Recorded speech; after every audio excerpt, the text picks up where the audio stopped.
சாமிக்கு அலங்கார பூஜை முடிஞ்சு சாமியை பல்லக்கில் வச்சு கோயில் வளம் வருவாங்க.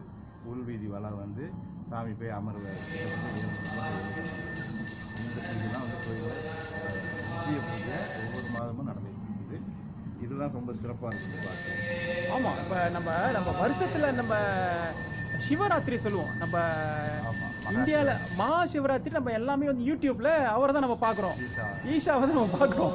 அப்போ இந்த கோயிலில் சார் மகா சிவராத்திரி இவ்வளோ அப்படி பிரம்மாண்டமான ஒரு சிவன் கோயிலில் கோயில் நிர்வாகம் சிவன் சிங்கப்பணி நிர்வாகம் நீங்கள் எப்படி செய்றீங்க மகா சிவராத்திரி சொல்லுங்கள். நாங்கள் ஒரு இந்த வருஷம் தான் முதல் சிவராத்திரி கொண்டாடணும். சரி, அது எங்களுக்கு ஒரு பெரிய பாக்கியம், ஒரு மகிழ்ச்சி. சொல்லுங்க.